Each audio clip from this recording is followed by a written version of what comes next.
Lorsque ton cœur est troublé, souviens-toi que la présence de Dieu est ton fondement inébranlable.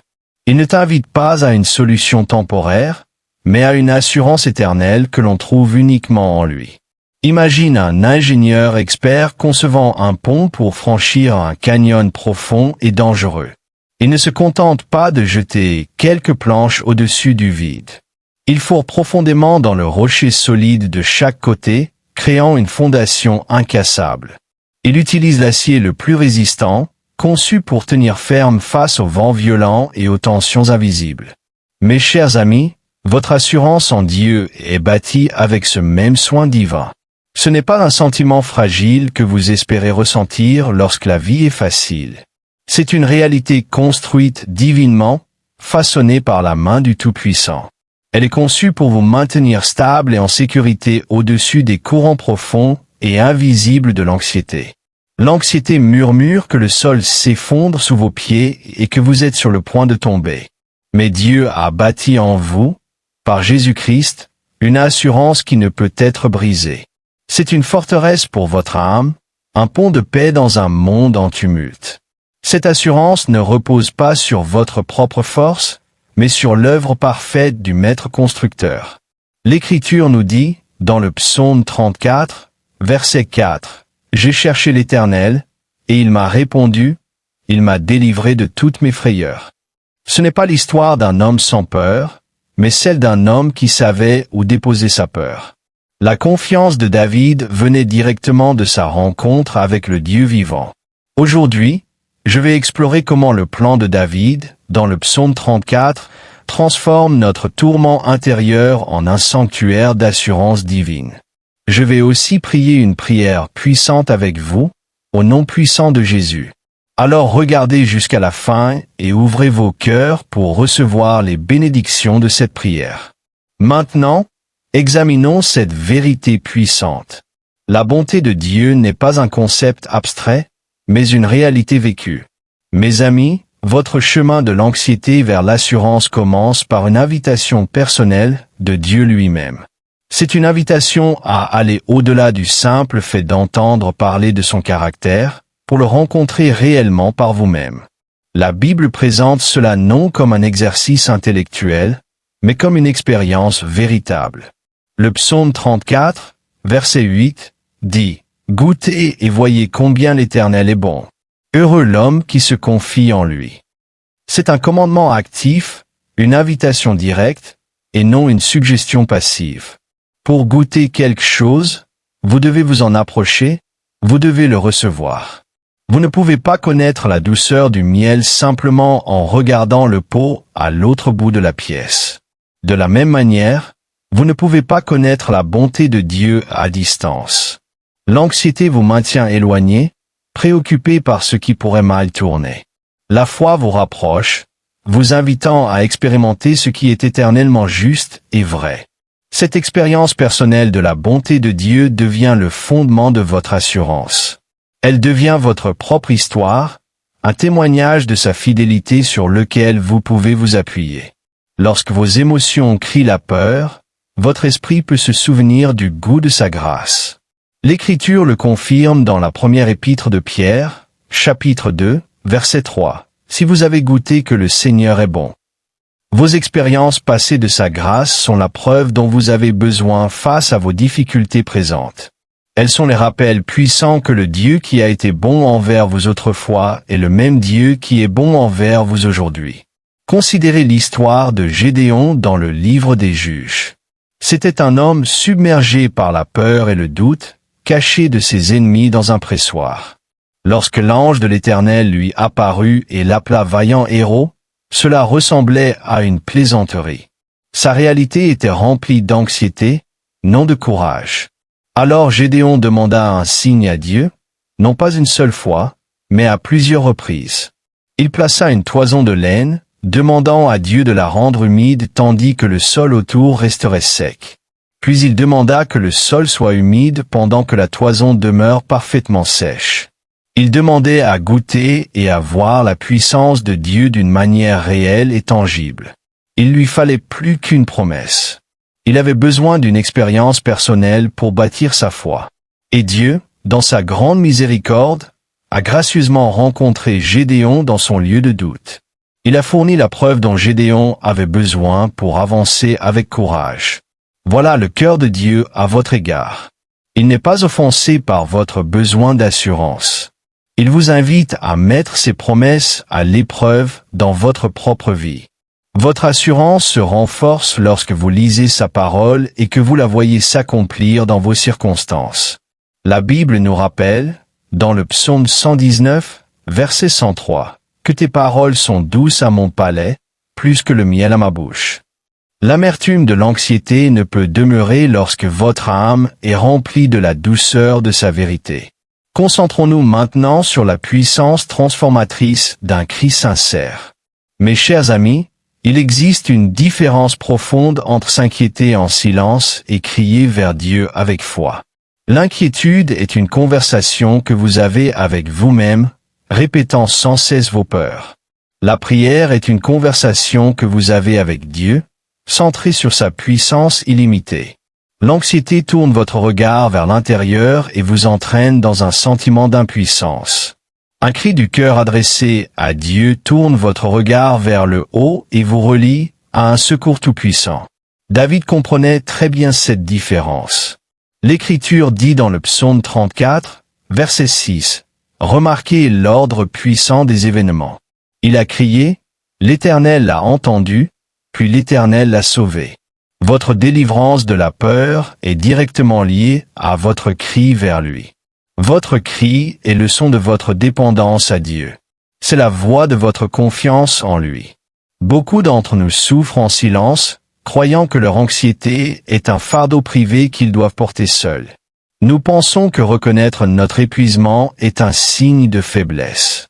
Mais dans le royaume de Dieu, votre cri est en réalité un signe de force. C'est la force d'admettre que vous n'avez pas toutes les réponses. C'est la force de reconnaître votre profond besoin d'un sauveur. C'est la force de croire que quelqu'un vous écoute et qu'il se soucie véritablement de vous. La Bible confirme encore cette promesse dans le psaume 34, verset 17. « Les justes crient, et l'Éternel entend, et il les délivre de toute leur détresse. » Dieu n'attend pas que vous trouviez les mots parfaits pour une prière élégante. Il est simplement à l'écoute du cri honnête et sincère de ton cœur.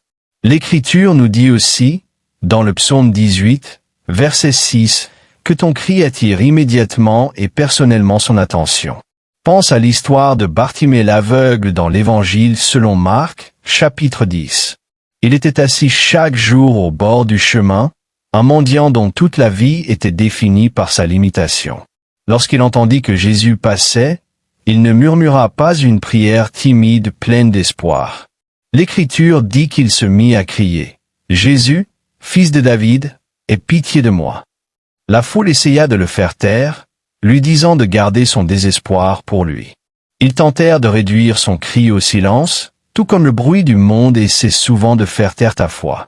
Mais Bartimée cria encore plus fort, avec une intensité accrue. Sa persévérance n'était pas de l'impolitesse, c'était un acte de foi puissante et inébranlable. Il croyait que celui qui passait avait le pouvoir de transformer complètement sa réalité, et son cri désespéré arrêta Jésus dans sa marche. Jésus l'appela, et à cet instant précis, sa vie fut changée à jamais. Ton cri a le pouvoir d'arrêter le ciel en ta faveur. Il traverse tout le vacarme de ce monde et atteint le trône même de la grâce. L'Écriture nous commande, dans le livre des Lamentations, chapitre 2, verset 19, « Lève-toi, crie pendant la nuit, au commencement des veilles. Répands ton cœur comme de l'eau devant la face du Seigneur. Dieu veut que tu déverses devant lui toutes tes anxiétés, tes peurs et tes douleurs. Ne les retiens pas, remets-les lui. Échange ton inquiétude silencieuse contre un cri qui sauve. » Réfléchissons maintenant au changement profond qui se produit lorsque nous modifions notre point de vue. Mes amis, ce sur quoi vous fixez votre regard déterminera finalement l'état de votre cœur. Si vous fixez votre regard sur les vents et les vagues de vos circonstances, vous sombrerez dans la peur. Si vous fixez votre regard sur les mauvaises nouvelles incessantes et le chaos du monde, vous serez rempli d'anxiété.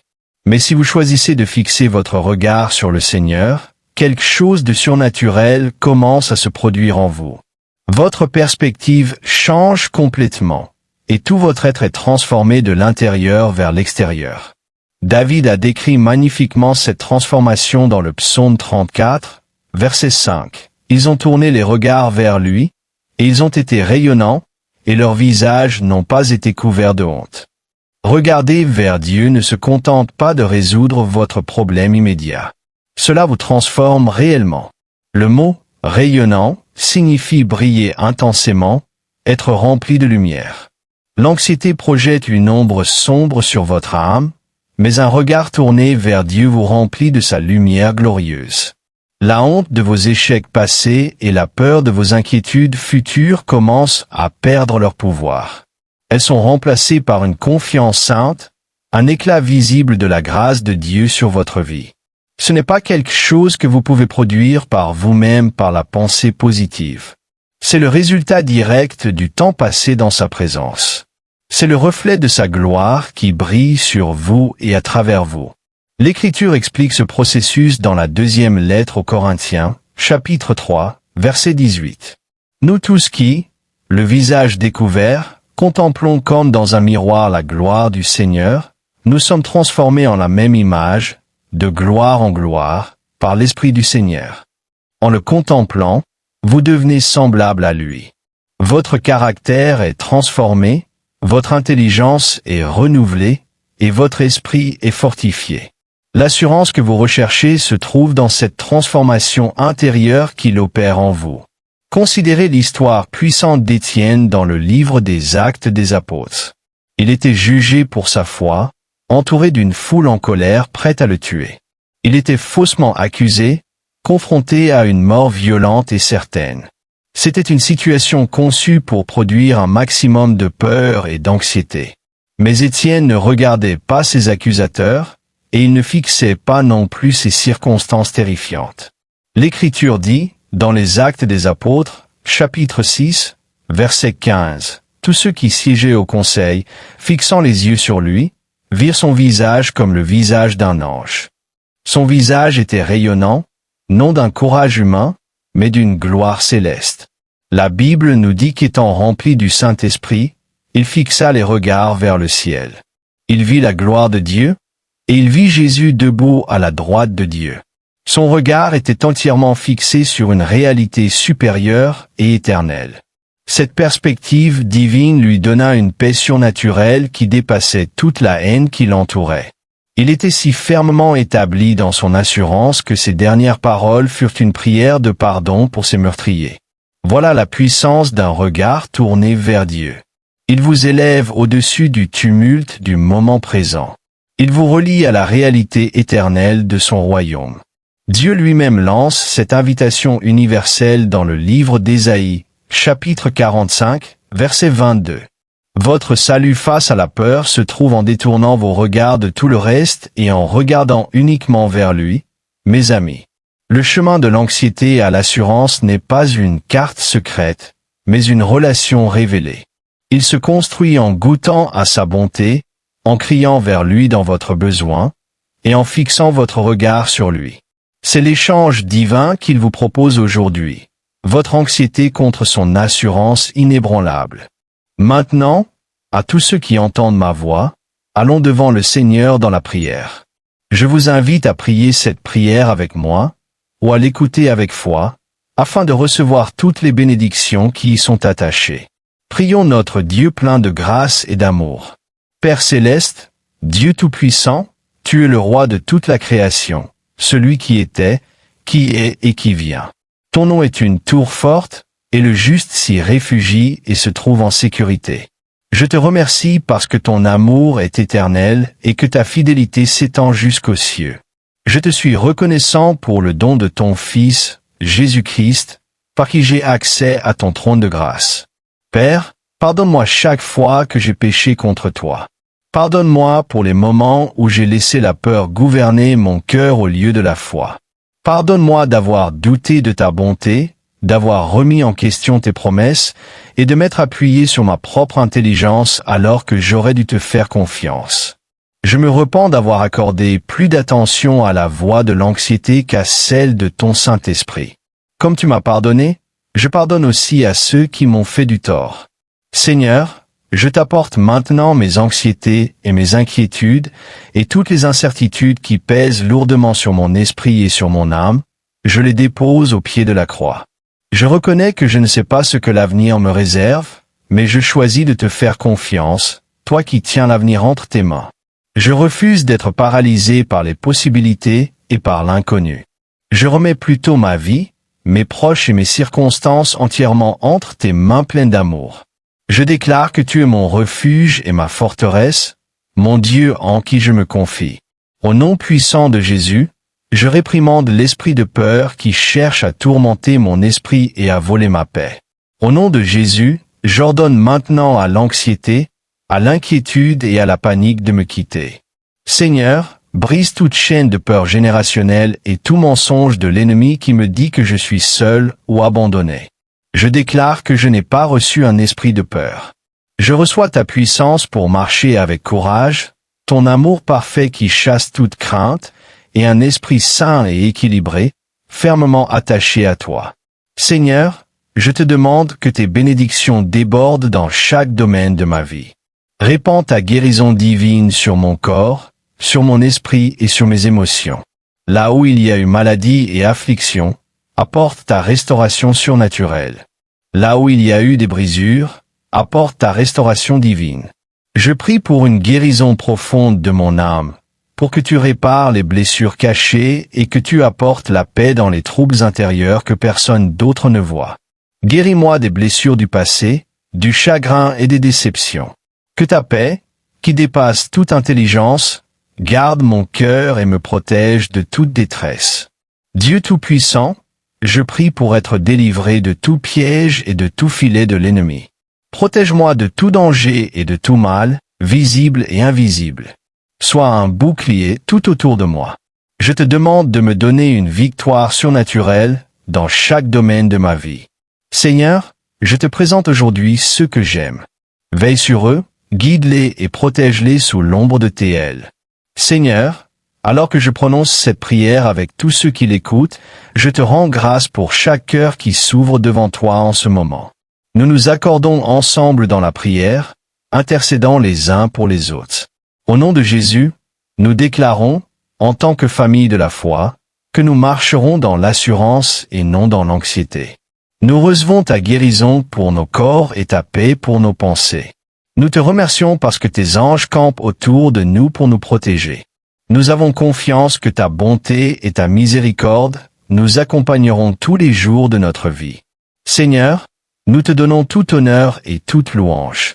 Car à toi appartiennent le règne, la puissance et la gloire, pour toujours et à jamais. Merci, Seigneur, d'avoir entendu et exaucé ma prière. Au nom puissant de Jésus, je prie. Amen. Partout dans le monde, chacun peut se joindre à nous et commencer à prier pour toi dès maintenant.